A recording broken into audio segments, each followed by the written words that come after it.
Hello and welcome to Everyday Oral Surgery. This is your host, Dr. Grant Stucki. I am an oral and maxillofacial surgeon practicing in Denver, Colorado. The goal of this podcast is to connect, learn, and inspire. In this podcast, you'll be hearing from OMS surgeons all over the globe discussing ways to improve the practice of oral and maxillofacial surgery. Most information shared in this podcast will be based on personal experience and opinions, so please supplement what you learn here with approved research studies. Without further ado, please enjoy today's episode. All right, welcome to another episode. Today I'm with Dr. Vic Martel, joining us from Florida. Vic, thank you so much for joining us on another episode. I appreciate you having me back. So let's get going. I know we have an interesting topic, so I'm excited. Yeah, and just real quick, we've gotten tons of great feedback on our prior episodes. We did one that sparked a ton of interest about, from your standpoint, we call it Ask the GP, and there's a lot of people who texted me, called me, and I'm sure even more contacted you, but they said that was so great to hear the communication from a referral standpoint from the GP point of view, and you shared some really salient stories, and it was awesome. So we're kind of building off of that topic. I think what's interesting about that is, your response and my response as well is, I think obviously your main audience is oral surgeons, which I think is fantastic.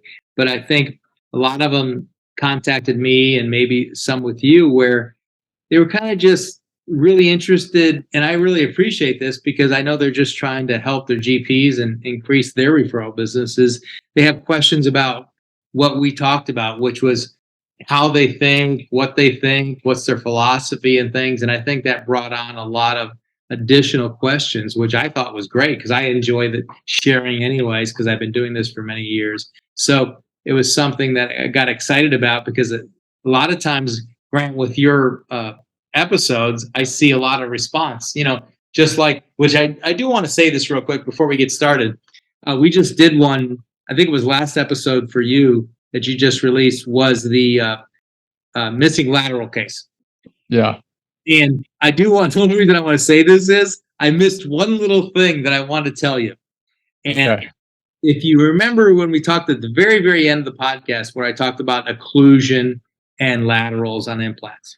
And I always re-listen to my podcast with anybody because I want to make sure I didn't screw up in any way. And so the only thing I did listen to and realize is I left one little detail out about the missing lateral cases that is, from an occlusion standpoint, was very important. And it's really, really quick. Here's what it is. The only thing I left out was make sure your lateral implants are not in contact and protrusive. That's the only step that I didn't put in there. Meaning I talked about crossover. I talked about, contact and only with shim stock pull through if they're in regular occlusion. But I did realize that I didn't talk about making sure that in a protrusive movement, all the natural teeth are in contact and your laterals aren't. Very, very important. So that's it. I'm going to make it quick and short, but that's something that I wanted to add to that. So that's it. Yeah. Excellent. So today we wanted to talk a little bit about, you call it the referral relationship manager. Roger Levin, who's been on, calls it the PRC, the practice relations coordinator. Probably similar functions, but someone who's dedicated in your practice to kind of working with the referring sources, the docs, the practices, making sure that there's great communication there. Right. Yep. So, yeah. Well, so I had several questions for you about this. So we're going to call it the RRM or PRC, but right. This relations manager. And I assume they're used in similar ways, maybe different from your standpoint a little bit as a GP compared to a specialist, or what would you say? I think the difference that Roger looks at it, and even though I love everything he says, I think the details may be slightly different. And, my standpoint, and back when we talked about the Ask the GP questions, I think one of the things I said was for the offices to be different in different ways. And what do I mean by that? For example, uh, and you know what? And I want to say this because I know Roger addresses this a lot. Um, how am I going to hire somebody? Do I need to? Can I put somebody that's already in their office in place, which I think you can? How many hours do they need to devote to this? And I would say it probably at first, maybe it's more, maybe 20 hours a week, maybe less, maybe more, depending on the how the surgeon or the specialist has paid attention to this in the past. And here's what I mean. One of the things that I look at is this, and I'm looking at everything from a different standpoint. Don't forget, I'm the GP with the referral business. So and I think one of the things I spoke about, and I just touched it very, very briefly, is when we talked about gifting. Let's start there. And I said to you, don't gift at Christmas when everybody else does it. It sounds like it makes sense, but maybe not. Maybe I didn't give any direction on that. And that's where this comes from. And I do want to start there with a standpoint of somebody in your office, Grant, or any specialist office needs to be maybe much more detailed in what they pay attention to when they're referral business. And here's what I mean. If everybody else, meaning all the other referrals in Denver, in your example, is paying attention to Christmas and paying attention to whatever other holidays, Easter and things like that, that everybody else is gifting, that just makes you normal. And what I mean is, just like I said earlier, already it's a matter of we already expect this. And what I mean by that is, do I expect you to do great work? Yes, or I wouldn't be sending to you to begin with. Do I expect you to treat my patients, at a certain level of service and kindness or social gifts? Yes.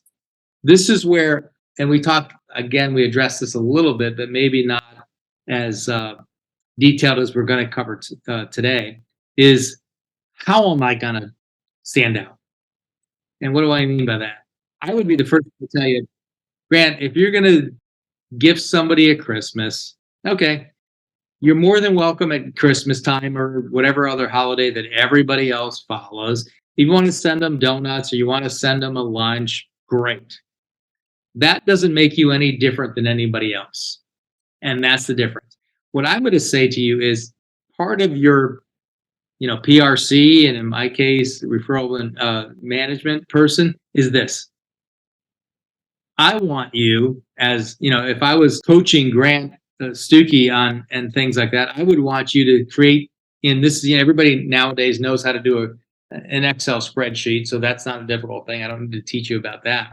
But I want you to come up with some other ideas that are different than everybody else. What do I mean? Well, Grant, here's the things, and this is going to take time, but it shouldn't take the surgeon time. It should take whoever you hire to give this job description to time.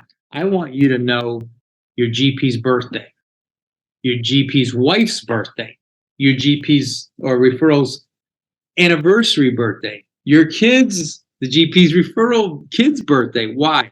Because let me give you an example. I had an orthodontist many, many years ago and this was, and I'm not exaggerating, probably 1990, 1989, way before his time in the sense of doing what I'm about to tell you. He didn't do those things like Christmas and Easter and things like that. He would make sure that he would deliver a gift or his nowadays PRC, because we didn't have PRCs, and every referral had a gift, special gift at their birthday, completely different than everybody else. And you know why? Because the average surgeon or referral specialist doesn't know the GP's birthday, doesn't know the wife's birthday, doesn't know their anniversary.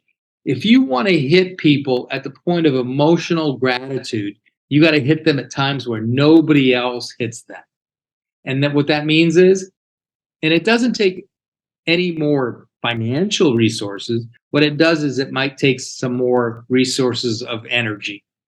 And this is where this person that you don't necessarily have to do, but they should do, is I would keep Excel spreadsheets on everybody that consistently refers to you.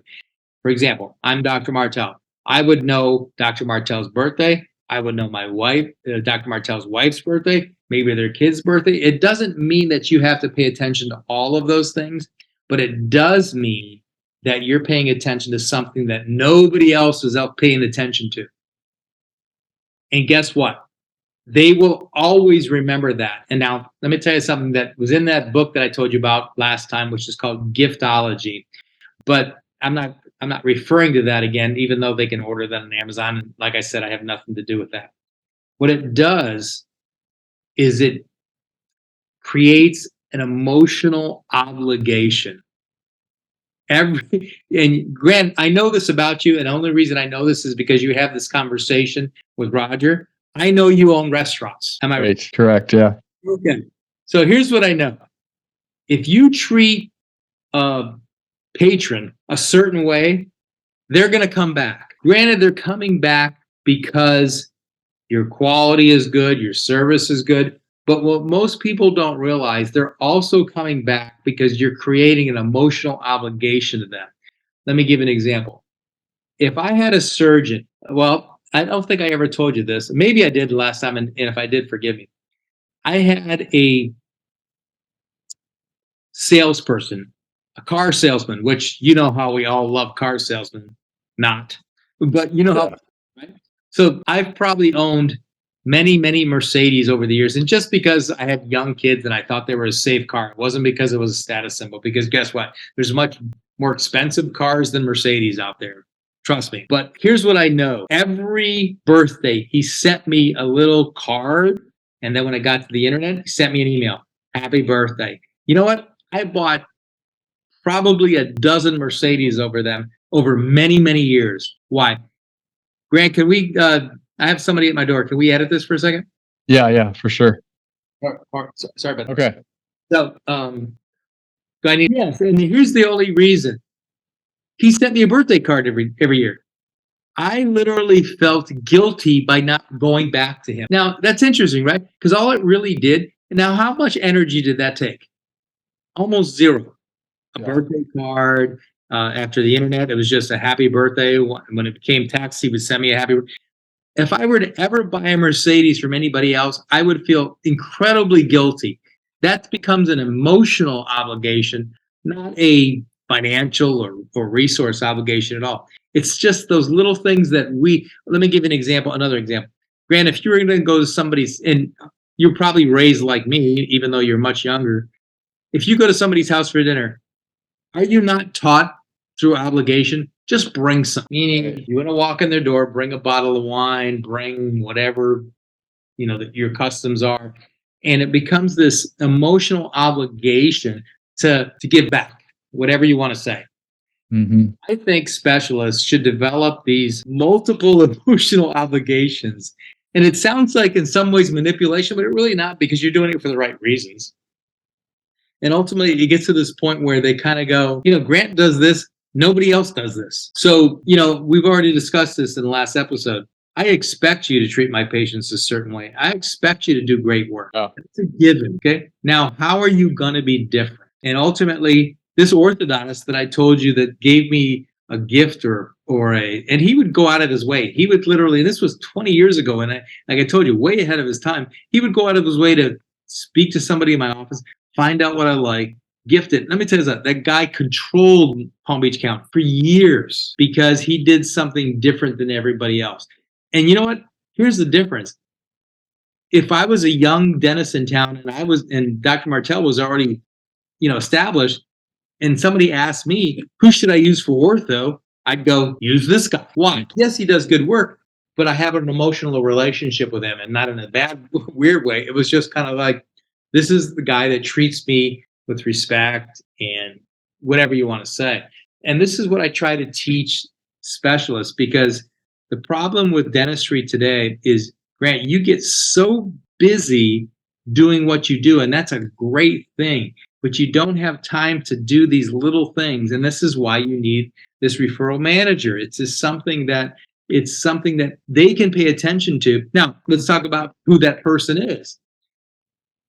doesn't, and this is what you need to understand, it doesn't have to be this person necessarily that has the social skills, because they may not even have a conversation with these people, but they do have a detailed mindset, maybe from the standpoint of knowing, they don't have a problem sitting on an Excel spreadsheet for weeks at a time and going, oh, it's Dr. Martel's birthday, oh, it's Dr. Martel's anniversary. I need that amount of detail, because they might, from that point on, they might send it out to somebody else to make sure you get a gift for that, but somebody's got to be in charge, or the captain of the ship, in the sense of, we need to make sure this happens this week, whatever that happens to be. Kids are, let's say, let's say this. How old's your oldest child? 18. Okay. So they either just or in the recent past graduated from college, right? High school. Right? Yeah. Okay. Tell me you wouldn't be impressed if you were a GP and Grant Stucki sent you a little card saying, congratulations on your kid's graduation. Send them a little gift, which in essence, from a practice standpoint, costs you nothing. It basically, other than $100, whatever it happens to be. And ultimately, and if you knew they were, to this detail, let's say where they're going to college, and you send them a sweatshirt from that college. Those are incredible things that human beings are attracted to. Yes. And here's the difference. You don't have to do it. You have to give this job description to somebody in your office that says, make sure this happens. That's the difference. And you know what? In our business, because we're healthcare workers, we don't think that way. We're stuck in this. Grant Stucki does great work. He treats my patients good. Every now and then I'm seeing him from CEs. Don't get me wrong. I think CE's great. But now what's different? And this is the difference, because I'm going to tell you right now, if you treat, and I tell this to people that I speak for, if you treat your referrals different than everybody else, and I don't mean this in a negative way, you own them. They are loyal to you because you're so outside of the norm than everybody else. And that's where it's like, oh my goodness. And when you get to that point, I don't see how they would send to anybody else, because what have you done? You've built this subconscious loyalty that nobody else has done. And that's a major, major difference, because here's the difference. We're all human beings. We all respond to the same things. You've heard this many, many times, Grant. The sweetest sound in a human being's ears is their own name. Yep. What's different? It's the same. You remember my idea. Yeah. Even more so if you remember my kids, and you remember my wife, or you remember my husband. Let me tell you something. You make me look like a hero, game over. Yeah. So, but I know I talked a lot, so I'll let you talk. No, I love that. So you mentioned like multiple things there as far as information to collect, personal information such as birthday, spouse birthday, like you mentioned, kids milestones like high school, the other things, the events they have going on. What other type of things would you want to know? Any other informational type stuff about your referring docs? Yeah, I think, some of the things that I think about all the time, and this is just from my GP standpoint, and what it really boils down to is what I find, and not for myself, but when I travel around the country, is the average surgeon or specialist, I don't mean just surgeons, but specialists in general, really don't, they're not aware of, or they don't pay attention to. Let me give you an example. Do you know, and I'm not saying I'm putting you on the spot, but do you know how many of surgeons' referrals follow Spears occlusion level or Coyce's occlusion? In other words, I think it's really important for the specialists to kind of go, and I will tell you this, in Palm Beach County, I had a surgeon that did a lot of my implants, and he found out that many of us were under the Dawson occlusion level. What did he do? He attended those courses with us. Why? No, maybe that helps, but you know what it really does? It makes them stand out in the sense where, wow. And one of my guys is one of my surgeons was named Mauricio, so we called him Mo. And he showed up at one of our courses. Maybe it's for a weekend, maybe it's just a Thursday or Friday or Friday and Saturday. And he came with 6 or 7 of us. Do you honestly think if that kind of surgeon did that with me, I would send anywhere else? And if I did, it would be 10% to the other person and 90% to this person. So having some type of, and this is all can fall under your umbrella of your relationship manager.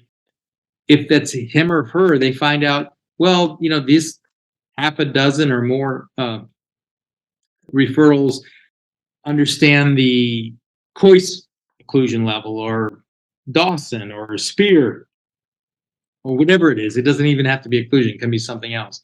And then you take one weekend out of a 52-week year to attend that with them.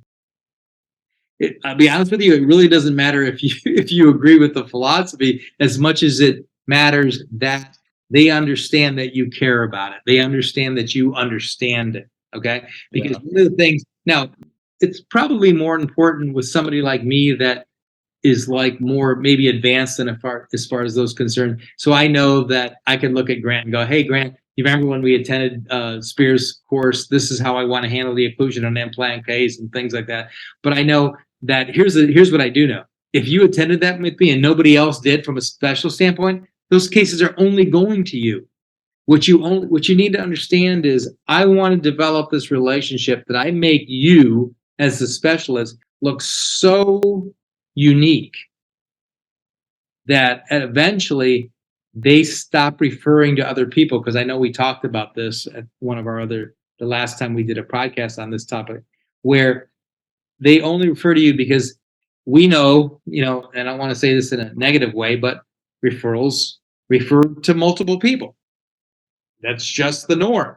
Yeah. But what happens with that is the more relationship, and I know we talked about this last time, the more relationship, the more cohesive you find that you and that person is on a certain level of agreement when it comes to patient treatment. What you want to do is start off wide and narrow at the level where I have 50 referrals. And then you go to the point where now 30 of them know that I do this occlusion philosophy. 20 of them know that, we have a good relationship. We're going to have different aspects of paying attention to their birthdays, paying attention to their anniversaries, So what I want to do is get this down to the point where when whatever part of Denver you're in, Grant, when they think of referring to an oral surgeon, it becomes, this is the only person I'm referring to. And they don't even realize why they were referring to you only. At a certain point, and that's the magic of it, when they get to the point where they don't understand subliminally why they're only referring to you, that's when everything works. Because it just becomes this, I need this done, send it to Dr. Stucki. They don't even know why they're doing it half the time. And the reason they're doing it is because you've created this relationship where no other name comes to mind for them. That's the magic. Whether that's the combination of your referral manager handling things and paying attention. I hate to say this, but it's almost like this. Do I create this guilt relationship where the only thing that they do is want to, send more to you because they feel guilty because you're doing everything for them, right? Reciprocate. That's the word I was looking for. Everything becomes this reciprocal relationship, and that's the beauty of it. Now, the magic of it for you is you're already going to do good work. You're already going to treat their patients a certain way. But in their minds, they expect that from everybody. And I know we said that already. Now, what makes you different? That's it. Mm-hmm. And what makes you different is that you're different than everybody else because of all the little things you do. And that's what I mean by it. So Love that. Yes, I think was it either you or Roger like talked also about like I think someone shared a story recently like about how someone noted that it was their pet's birthday, for example, and they sent a gift the next year on their pet's birthday because they knew that it was a patient or referring doctor cared so much about the pet. But what I'm hearing from you is like basically you need to find out what it is that your referring docs care about, like because that's what you're getting at, right? Like they care about their kids graduating. They care about maybe they're a big, Buffalo Bills fan. They go to every game or whatever it is that these people care about. Figure what out that is, and then cater your communication and your gifts to those things. Does that sound right? yeah, because and ultimately, and I think that was Roger with about the pet, but I agree because I'm a dog person. So that would be, let's put it this way: if you did that in my house, my wife would think you walk on water because their dogs, her dogs are probably more important than me in our house. But the difference is, how are you? And I keep on I'm beating a dead horse, but how are you different than everybody else? And guess what? Human beings are all the same. It doesn't matter if you're the president of the United States, an oral surgeon, or a janitor. They still care about the same things, right? They care about their family, they care about their kids, they care about their pets, they care about what interests them. We talked about this basically when we had the podcast about my programs with increasing their referral bases by educating them. Ultimately, what that boiled down to, what's in it for them, right? Yeah. Ultimately, everybody loves them themselves, and there's nothing wrong with that. That's just human nature. So if Grant Stucki knows, let's put it this way, and here's the issue, and I hate to simplify it to this level, but it's so true. If Grant Stucki knows when my anniversary is, and he sends a gift to my wife and I for anniversary, I'm gonna tell you something. Game's over. Nobody else is doing that. Okay? Yeah. These aren't things that are gonna cost you. We talk about this all the time. How much money, and I see this all over Facebook, and how much money should I spend on marketing? How much money should I put into Instagram or Facebook and stuff? And I look at that and I go, you don't have a clue what really matters. Here's what matters: the referral, their mom, their wife, their kids, their dog, whatever it happens to be, their kids' graduation, because what you're trying to build is an emotional connection. Because we're going to assume that all the other things are in place, meaning quality care and treating your patients in a certain way. So it becomes this thing where, again, how do you stand out? And the most biggest part of standing out is an emotional connection. And that's where this comes in. So Okay. So that what I'm hearing is like it's maybe more important to have a personal touch, a personal connection when you're communicating and doing maybe gift giving. yeah, more important than dollars, the actual money you spend. And the reason is, as a surgeon, you don't have the time to do those things, right? Yeah. Because if you're doing what you're supposed to be doing, which is supporting your family and your employees' families and things like that, you should be working. This is why this position, whether it's somebody that just does this part-time, and maybe, the first year or two, you only need the person 20 hours a week or 30 hours a week, and then maybe it becomes down to 10 hours a week, and maybe you can use somebody within your office. But it becomes this issue where they know, and because think about this, if you get an Excel spreadsheet developed over the first year, and all those things like anniversaries and birthdays and kids things and kids graduations and things like that are on there, and you have somebody checking it on a daily basis, maybe they only have 1 or 2 or 3 tasks a day. Maybe that's it. Yeah. But so what happens with those types of people is the job description and the time allotted becomes less and less because they've already accumulated all the data. Right. And ultimately, all that every human being on this planet cares about, I don't mean this in a negative way, but themselves. Yeah. Right? And why do we care about ourselves? I care about myself when you treat my patients in a certain way because it makes me look better. I don't mean this narcissistically, but it is what it is, right?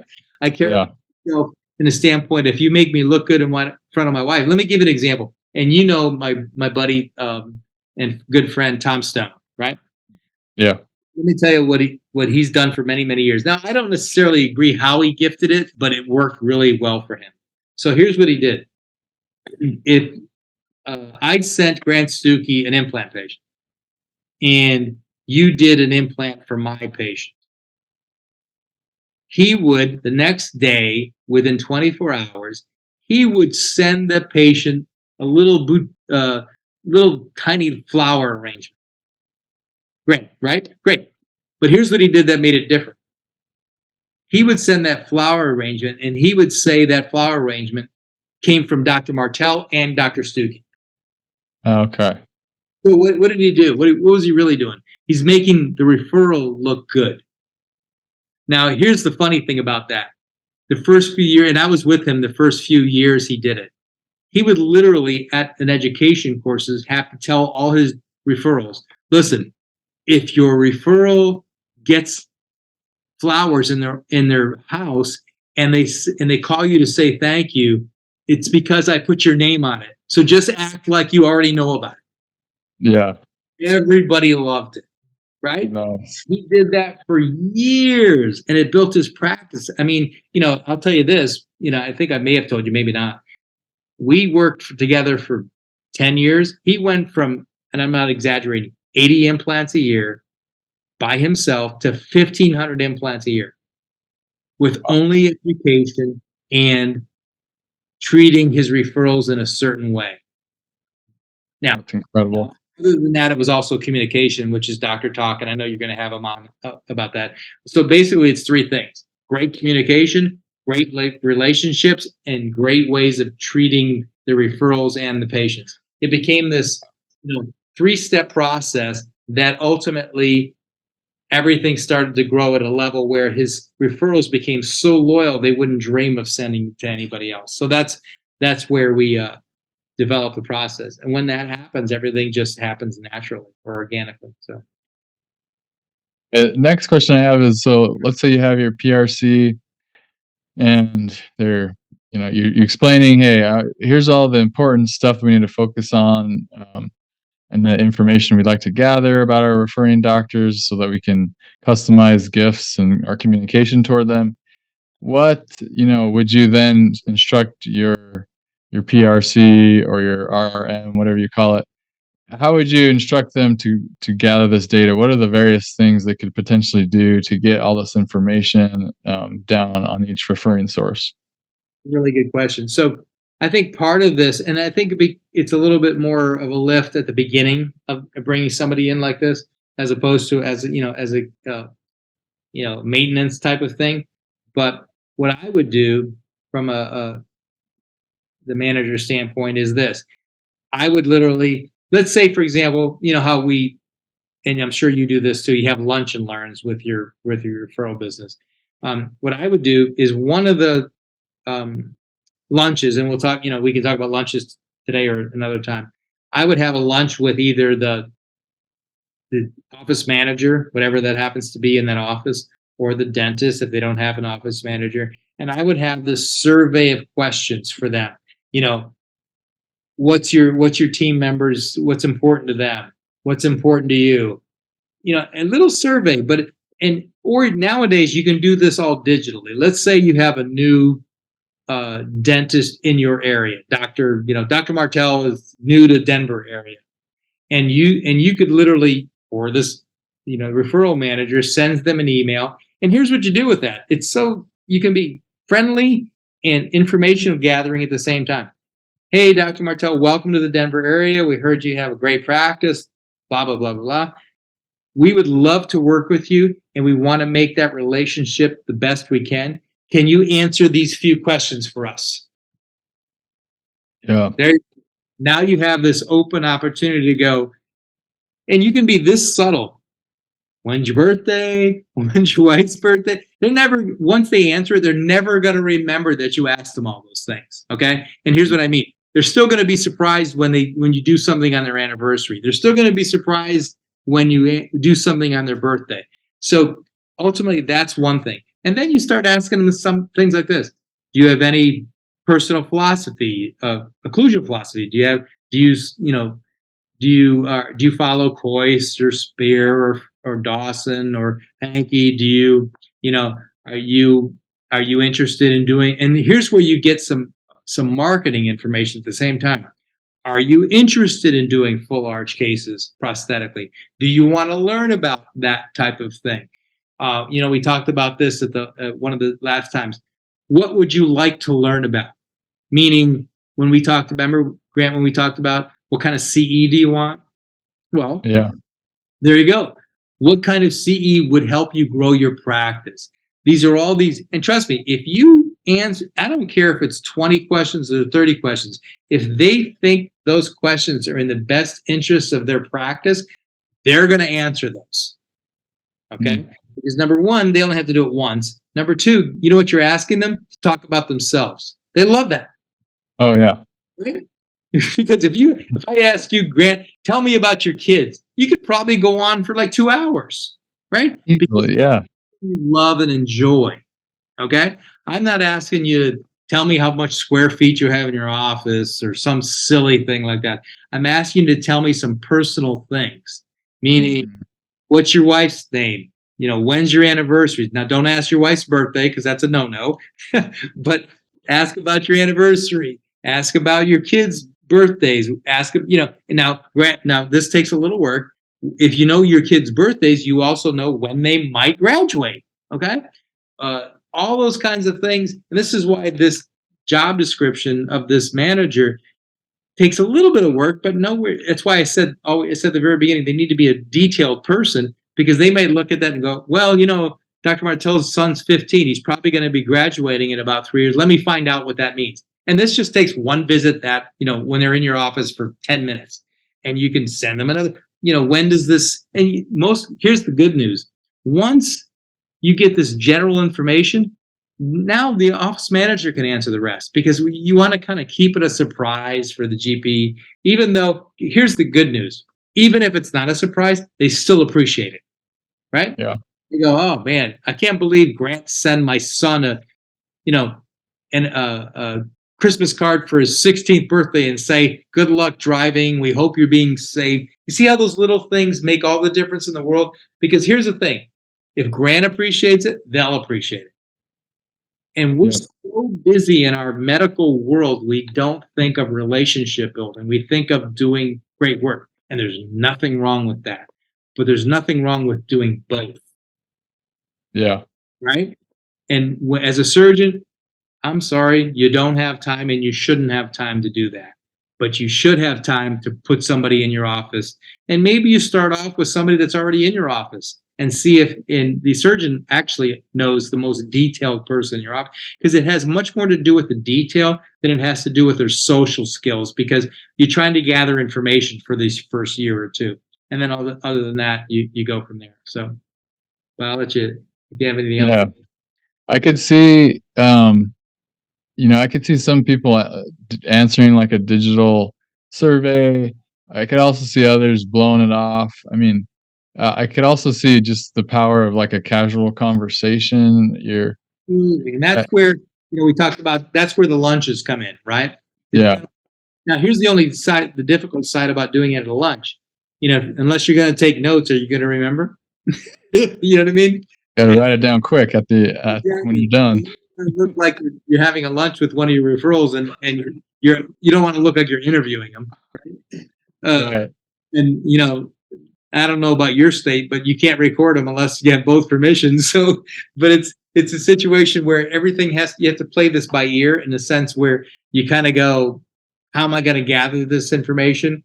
And because it's so important, and you know what, you're always going to have people, no matter what, but I guarantee you it's the minority that don't want to share information, and I get it, which is fine. And maybe you work it in a different way. And as a surgeon, with the relationship with that referral, you have much more of a feel for that relationship than I do. Mm-hmm. I'm just telling you, this is the information that would be nice to have, and however you get that, you get that. Yeah. And I'm sure if most of us even just could think back on our conversations with our referring docs, we could probably, if someone asked us, what are the 3 things that so and so is interested in, we could probably rattle them off pretty easily, like so and so. I know one doctor, every time I talk to him, he brings up the Denver Nuggets. So we talk about that, and so and so always brings up their dogs, and someone else just had a new kid. So that stuff comes out naturally, I feel like, in conversations. You just That's kind of record it. 100%. And here's the difference, Grant. You know, surgeons would think, okay, one of my referrals likes the Denver Nuggets. I need to take him to a game. No, you don't. Buy him a jersey. Yeah, You know what the beauty of the jersey is? It's going to last a lot longer than the game. that's right. Your guys are going to want the Denver Broncos. It's going to last a lot longer. Okay. I would rather have something that, we talked about this last time, that they're going to be able to put on 20 times or 100 times and think, Grant got me this great jersey. And guess what? Once you know that one of your referrals likes the Denver Nuggets, your referral manager can call there and go, can you find out from me who's his favorite player? Mm-hmm. Now, this sounds silly, but it's so not silly, because if Grant Stucki sent me, a Dan Marino jersey, this is somebody from the Miami Dolphins, I would go, that is so cool. Yes. It's something so different than any of my referrals specialists would do for me. All you got to do is be super different and stand, and then still do the quality and everything else. I'm telling you, it's magic, because you're being, I don't know if we talked about this. Maybe we did, maybe we didn't. Did I talk about my Ritz-Carlton experience with you last time? I don't remember if I did or not. I don't think so. Okay, so let me tell you what happened to me. This was years ago, and my sons were little. Now they're obviously adults. So it tells you how long ago it was. In fact, it might have been 20 years ago. My wife and I and my 2 young sons checked in the Ritz-Carlton in San Francisco, back when San Francisco was nice. Okay. And here's what I remember, which is amazing because I still talk about this. That tells you how much impression it had on me. I pull up, the valet knows my name. I go inside, the front desk knows my name. I go up to my room, the maid walking down the hall knows my name. That is amazing. Now, how much effort or resources did that take? 0, right? But it became something that was so different and so special that I still remember it, right? This is what needs to happen in specialist office. It doesn't have to be expensive. It doesn't have to be anything. It has to be different and rememberable. That's the difference. And I don't think we as an industry, and maybe it's true with most of them, they don't get that because they're too busy doing what they do. And that's why you need a dedicated person to do it, because it doesn't take a lot of effort. It just takes a little bit of work and detail, which is very, very different than what we do in our profession. So you're bringing this up because I feel like the traditional, model is like you were saying, like you do and you have your referring person drop off, whatever, all of this candy during Christmas, and you bring them whatever during Easter or the holidays. But like, I could see, for example, everyone, when I go into some dental offices I've seen in their like break room, just piles of stuff at Christmas, like popcorn and peanuts and donuts. And it's just like, who even sent what? We don't even know, right? The office isn't even sure where it came from. And so I think the fallacy is doctors think, well, if I spend more at Christmas, let's say my gift is a $500 box of donuts compared to the cheap one, I'll stand out. I would think, like you're saying, you'd be better off spending $100 on like their anniversary gift that's more personal. That would go much further than a $500 box of popcorn at Christmas. The difference, it's not even comparable. And here's the difference is nobody sends them anything on their anniversary. Nobody sends them things on their birthday. Nobody sends them milestones in their family, because nobody knows that, right? And you're right. You might as well spend $10 at Christmas, because The team members are going to take it in the back. They're going to eat it. The doctor's never going to see it 3/4 of the time. And the card's going to get thrown away like we talked about last time. And ultimately, it's a situation where you're no different than anybody else. The reason Ritz-Carlton hotels are different, are people are willing to spend the money that they are, is because they're different. Right. Right? You have, we talked about before we got on this, you have a really nice JW Marriott in Cherry Creek. How do I? Because they're different, right? I stay at a lot of Marriotts and things because I travel so much. I remember the ones that are different. I don't remember the ones that I checked in and never thought about. And ultimately, in your case as a specialist, I would rather, if I was a specialist, I would make a concerted effort to never send gifts when everybody else sends gifts, ever. The reason is, what different is that? It doesn't make a difference to the specialist. You want to eat, and guess what? Like you said, you're going to spend $500 on donuts. I would rather tell you to spend $100 on their birthday, and you're going to make much more impact than $500 when everybody else sends it. Right. Major difference.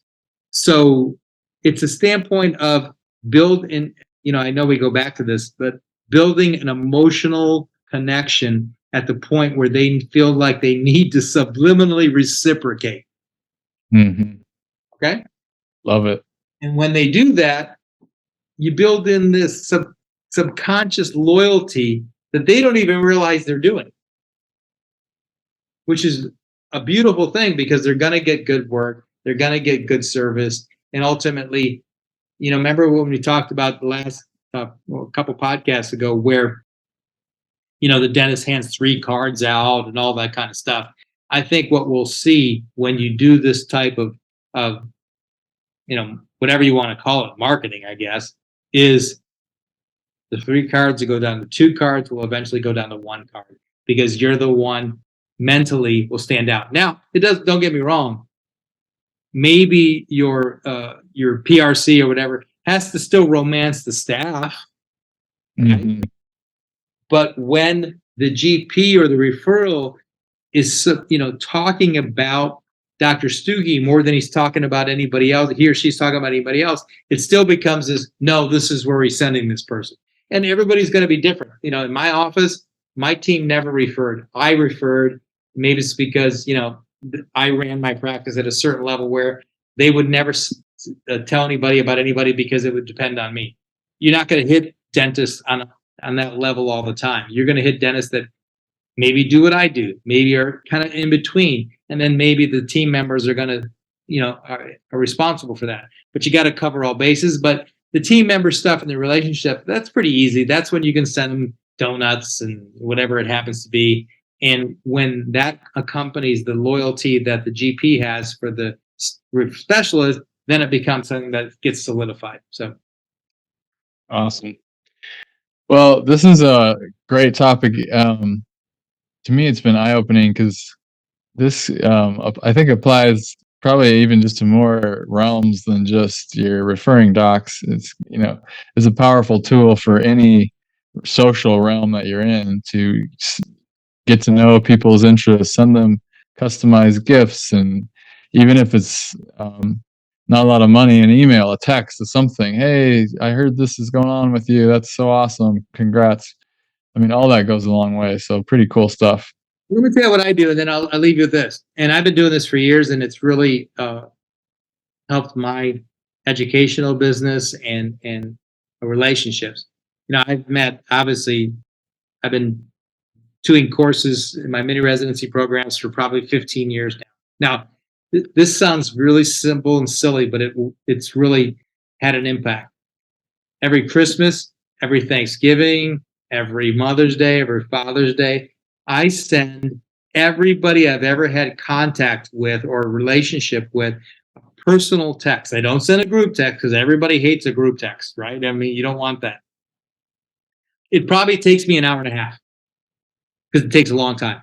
And I send, hey, Grant, happy birthday. Just want to make sure but here's the difference. That's all I do. I don't expect anything from you. I don't want anything from you. all I want to do is keep that relationship at a level where I'm thinking about you. And when people give at a level with no expectations, you increase the relationship because they know. And I can talk to a surgeon that I haven't personally been face to face with in 5 years, and they know that if I contact them, I have no agenda because I'm doing what I've always done.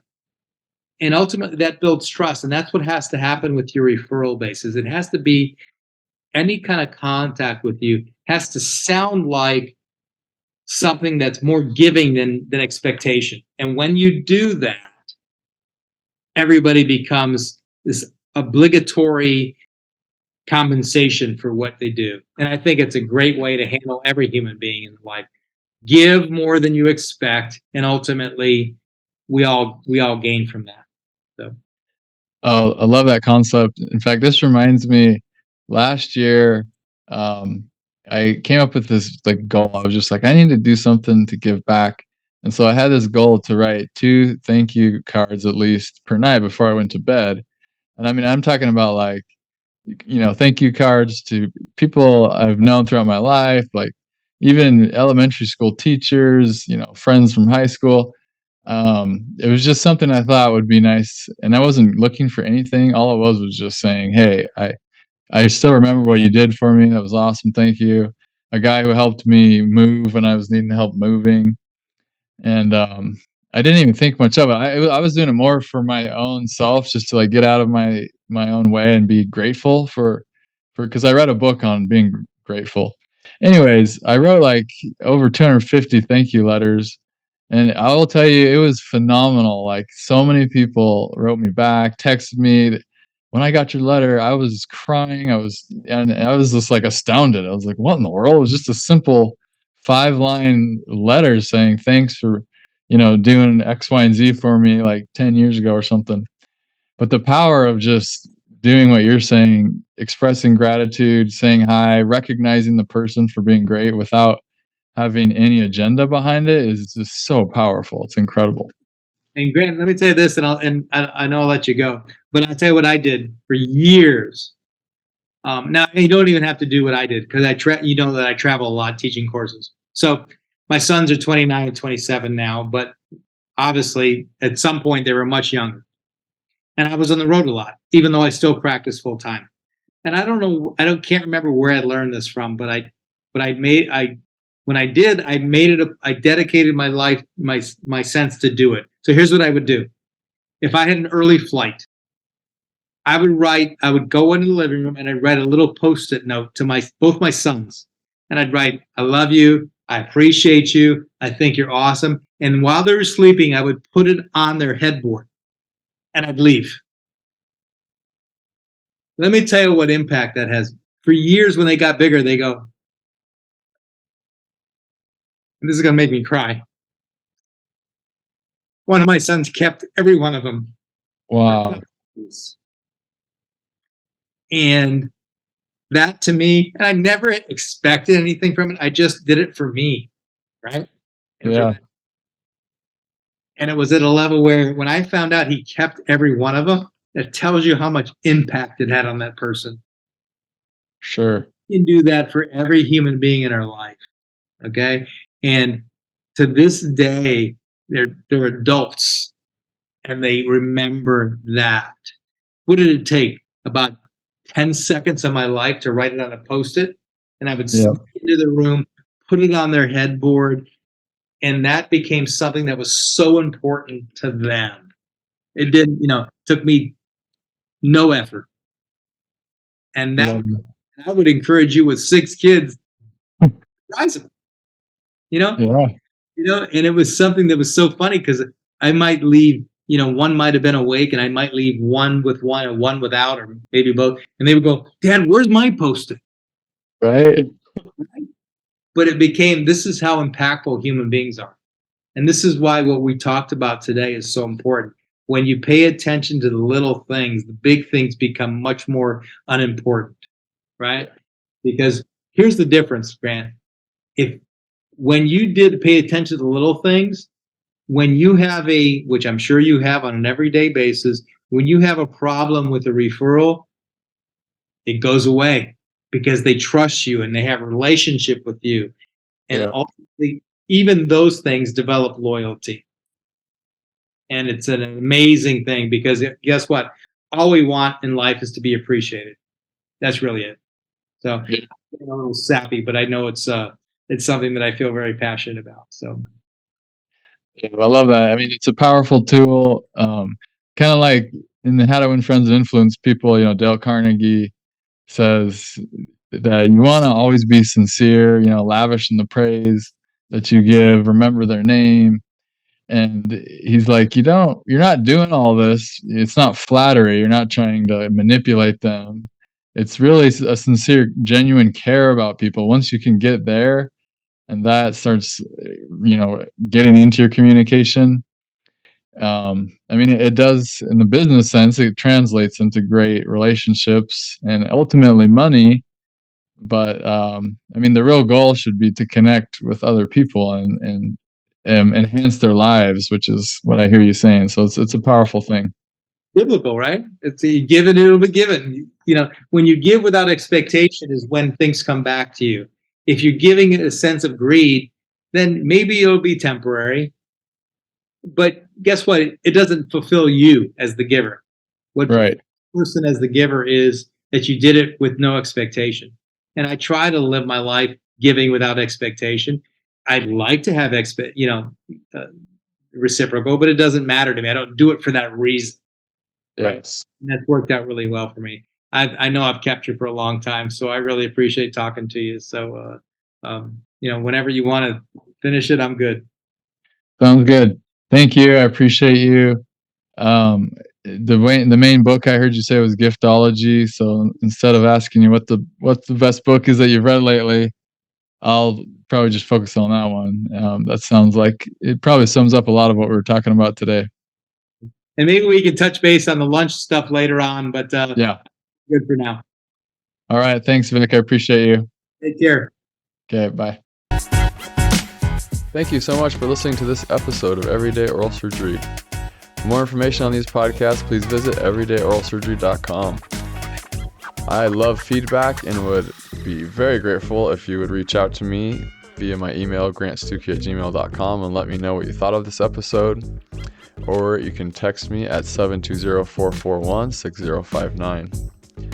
Additionally, if you have any topics you'd like to hear about, or if you would like to be a guest on the podcast, please email or text me. I found many of my interviewees through people who have been contacting me and have been listening, and I've gotten so many great ideas for more podcasts, and that's what helps keep the podcast rolling. So I really appreciate you making that extra effort and helping me out with feedback and knowing what to do next on the podcast. Thank you so much.